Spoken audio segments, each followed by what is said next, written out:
함께 따라 하시겠습니다. 보화가 생긴다면, 질문으로 시작해 보겠습니다. 여러분들 보화가 생긴다면, 그러니까 예를 들어 금괴가 있지 않습니까? 1kg짜리 금괴가 제가 찾아보니까 요즘 한 9천만 원 정도 가격이 나가는 것 같습니다. 금괴가 생긴다면 여러분들은 그 금괴를 가지고 어떻게 하시겠습니까? 1번, 은행에 보관하겠다. 2번, 집에 숨겨놓겠다. 3번, 난 가족도 못 믿으니까 가지고 다니겠다. 4번, 땅에 묻어두겠다. 5번, 보면 볼수록 신뢰가 가는 정상호 목사에게 맡기겠다. 자, 여러분들은 어느 선택을 고르시겠습니까? 5번이요? 예. 제 연락처 아시죠? 네. 네. 예, 아멘. 네. 일반적으로는 은행에 맡기시거나 아마 집에다가 보관을 하지 않을까 싶습니다. 그런데 만약에 상황이 좀 바뀐다면 이야기가 좀 달라집니다. 전쟁이 났고 지금 전쟁이 난 상황이에요. 그리고 정부가 혼란한 상태에 빠졌습니다. 그래서 은행도 도대체 신뢰를 할 수가 없는 그런 총체적인 난국인 상황이라면 여러분들은 그 금괴를 어떻게 하시겠습니까? 정상훈 목사에게 맡겨야 되겠죠? 보통 안정적일 때는 집에 가지고 있거나 아니면 은행에 맡기실 텐데, 이렇게 우리가 신뢰를 주고 있는 기관이 문제가 발생하고 정국이 어지럽다면 아마도 대부분의 분들이 아무도 몰래 나만 아는 장소에 가서 묻어두지 않을까 하는 생각을 해봅니다.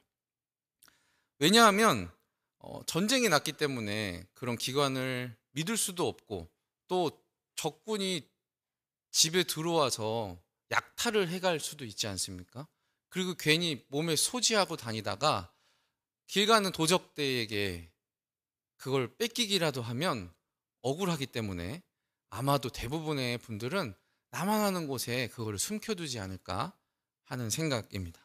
오늘 본문의 배경이 딱 이와 같습니다. 오늘 본문에 보면 천국은 마치 땅에 감추인 보화와 같으니 이렇게 되어 있는데, 이 예수님께서 이 비유를 하실 때 이스라엘 사람들이 처해 있던 환경과 배경이 지금 제가 말씀드린 상황과 굉장히 흡사했었습니다. 이스라엘은 지정학적으로 굉장히 힘들 수밖에 없는 위치에 좌표를 하고 있었습니다. 아래로는 이집트라는 강대국이 발톱을 내밀고 있었고, 또 위쪽으로는 메소포타미아라고 하는 거기에서 제국들이 많이 흥왕을 했었는데, 아수르라든지 바벨론이라든지 이런 제국들이 날카로운 이빨을 으르렁거리고 있었습니다. 이 둘이 서로 힘겨루기를 할 때면 이스라엘이 위치한 그 지역을 지나갈 수밖에 없어서 그들은 늘 왼쪽이 이집트가 흥왕해도 고생을 하게 되고 바벨론이 힘을 얻어도 고생을 하게 되는 굉장히 틈바구니의 인생을 살던 자들이었습니다. 더군다나 이들이 좀 잠잠해지자 위쪽으로 유럽에서는 우리가 흔히 아는 알렉산더 대왕이니 또는 로마 제국이니 이런 이방의 제국이 흥왕을 해서 바다 건너 내려와 이스라엘을 못 살게 굴기도 했었습니다. 이런 이 강대국들의 틈바구니 속에서 전쟁이 계속 끊이지 않았던 이스라엘 사람들은 자신들이 무슨 보화를 얻게 되면 그걸 은행에 맡긴다거나 집에 보관하는 것이 아니라 그것을 땅에 숨겨놓는 관습이 자리하게 됐습니다. 문제는 그 주인이, 숨겨놓은 주인이 가족도 못 믿으니까 가족한테도 말을 안 하고, 유언을 남기고 갔어야 되는데 갑자기 비명 행사를 하게 되면 도대체 그것이 어디 있는지 아무도 모르게 된다는 것입니다.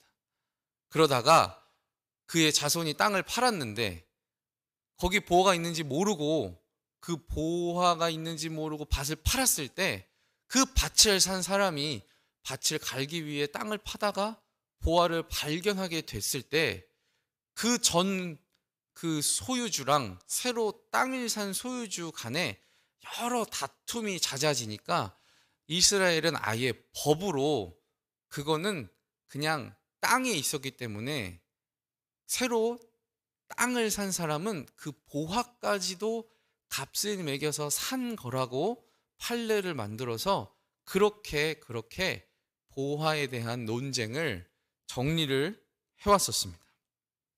오늘 본문을 같이 다시 한번 읽어보겠습니다. 본문 같이 읽습니다. 시작. 천국은 마치 밭에 감추인 보화와 같으니 사람이 이를 발견한 후 숨겨두고 기뻐하며 돌아가서 자기의 소유를 다 팔아 그 밭을 사느니라. 아멘. 천국은 마치, 그러니까 하나님 나라에 관한 비유입니다. 굉장히 유명한 비유이죠. 이 비유를 두고 다양한 접근과 그 해석이 있었습니다. 보화를 발견한 사람이 자기의 소유를 다 팔아서 밭을 사는 것처럼 우리가 하나님 나라를 위해서는 우리가 가진 모든 것을 다 바쳐서 희생해서 헌신해서 그것을 사야 한다는 그런 접근도 있었습니다. 또는 이 밭을 산 사람이 보화가 있는지 모르고 우연히 샀다가 보화를 발견한 것처럼 하나님 나라는 우리의 의도성으로 만들어낼 수 있고 소유할 수 있는 게 아니라 하나님이 전적으로 주시는 그 우연적인 은혜에 기인한다는 그런 접근과 해석도 있었습니다. 저는 오늘 이 한나의 본문 말씀을 두고 이렇게 접근을 하고자 합니다. 보화를 얻기 위해서는 그 보화를 담고 있는 밭까지도 함께 사야 한다는 관점입니다.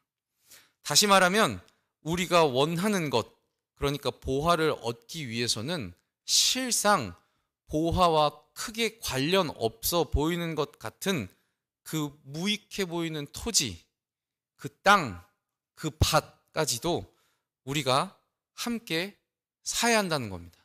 젓가락으로 콩 집듯이 보화만 딱 건져낼 수 있는 것이 아니라 보화를 살 때는 마치 그 보화와 한 세트인 것처럼 밭을 살 때 우리가 그 보화를 살 수 있다는 말입니다.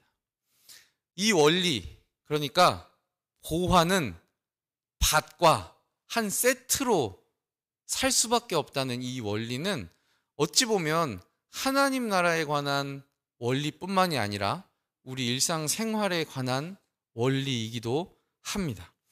건강이라는 보화가 있습니다. 이 보화를 얻기 위해서는 귀찮지만 운동을 해야 하고 또 음식을 가려 먹는다는 밭을 함께 사야 합니다. 그걸 사지 않으면 건강이라는 보화를 우리가 가져갈 수 없는 것입니다. 아이를 키운다는 건 정말 이 세상에서 눈에 넣어도 아프지 않을 것 같은 보화를 우리가 얻게 된다는 것과 같습니다. 그러나 그 아이를 키우고 양육하기 위해서는 그 아이들이 만들어내는 수학적으로 이해가 안 되는 온갖 빨랫감들, 어질러 놓는 장난감들, 엎질러 놓는 음식물들, 그리고 그 아이와 쓸데없는 감정 싸움, 이런 밭을 함께 사서 가야 한다는 겁니다.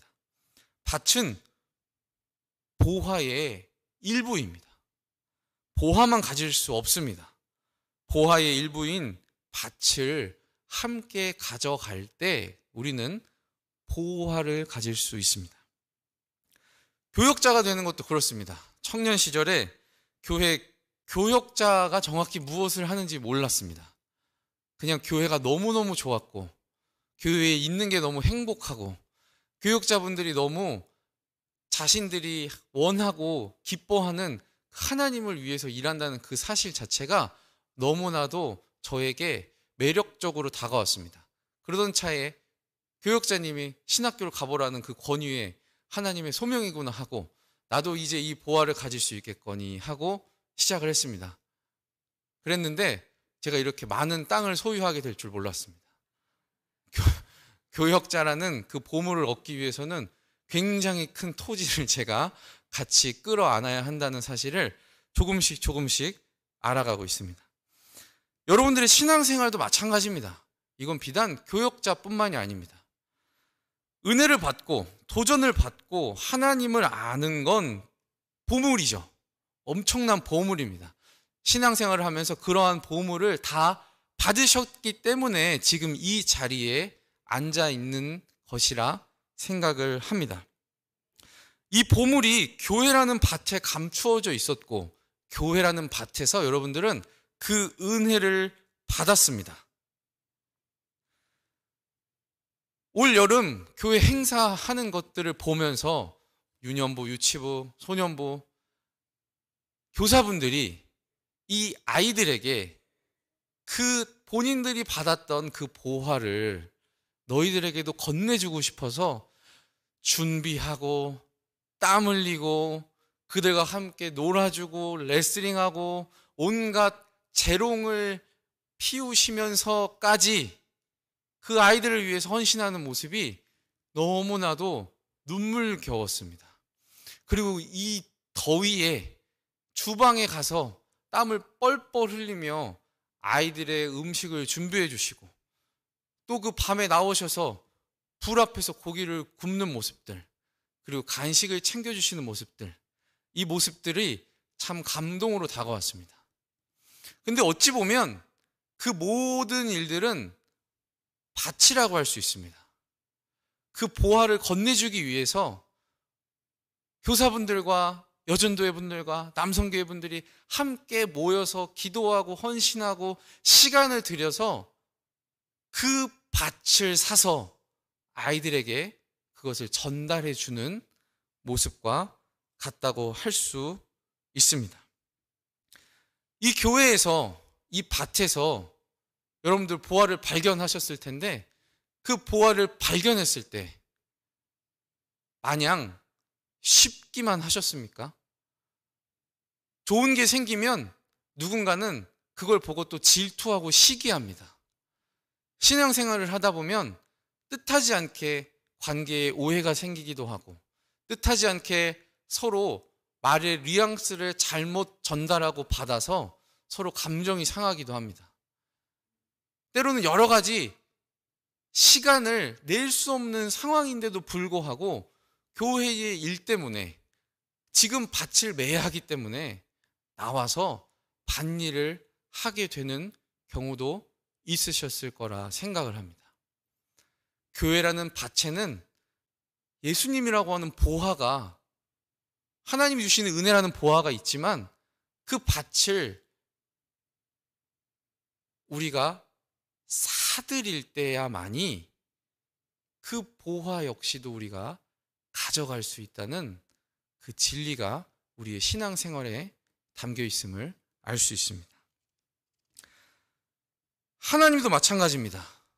하나님도 이 세상이라고 하는 밭에 숨겨져 있는 보화인 우리들을 얻기 위해서 고난이라는, 성육신이라는, 말구유라는, 십자가라는 끔찍한 밭을 사셨습니다. 하나님은 이 세상에 숨겨있는 보화와 같은 우리들을 위해서 굳이 하늘 보좌를 버리시고 말구유에 내려오셔서 연약한 몸으로 태어나셔서 가난한 삶의 자리에 오셔서 온갖 모욕을 당하시면서 그 밭들을 끌어안으셔서 우리들을 자신의 소유에 넣으셨습니다. 하나님이 그렇게 우리를 자신의 소유 삼으셨습니다. 질문으로 다시 마무리해 보겠습니다. 보화가 생기신다면 어떻게 하시겠습니까? 은행에 보관하시겠습니까? 집에 두시겠습니까? 가지고 다니시겠습니까? 땅에 묻어 놓으시겠습니까? 아니면 진짜 저한테 맡기시겠습니까? 선택지에 없는 답을 알려드리겠습니다.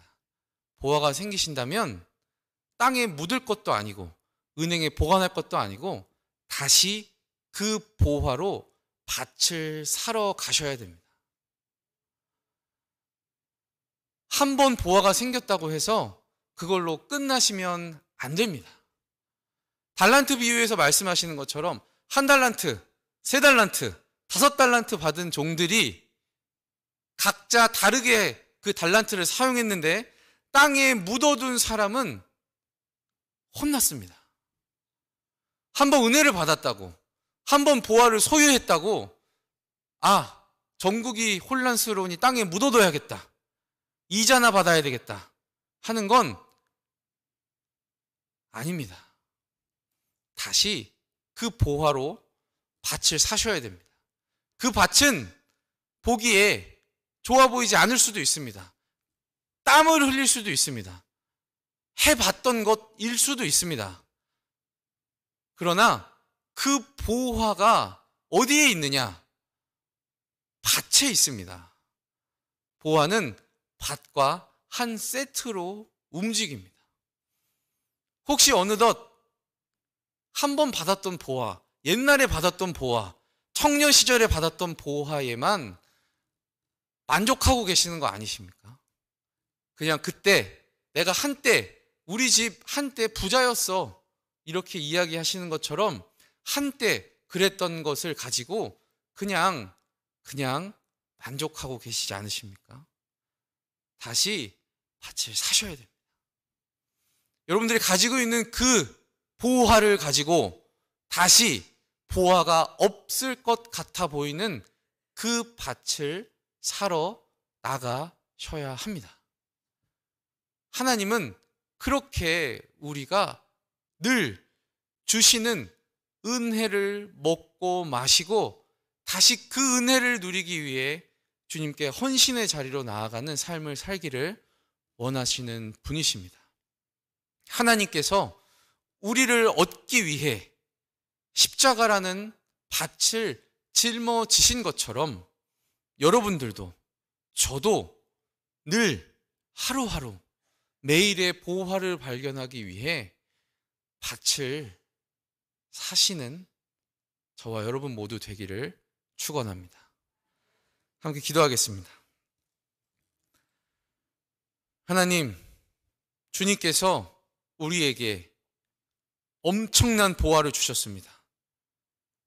예수님이라는 보화를 주셨습니다. 말씀이라는 보화를 주셨습니다. 우리를 살게 하는 삶의 열정이라는 보화를 주셨습니다. 주님, 그 보화를 받고 땅에 묻어두는 무익한 종이 되지 않게 하여 주시옵소서.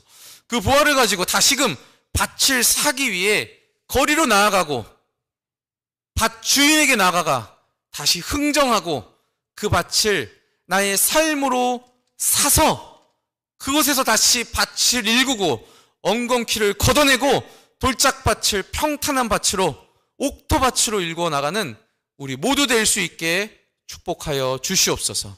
감사드리며 예수님 이름으로 기도드립니다. 아멘.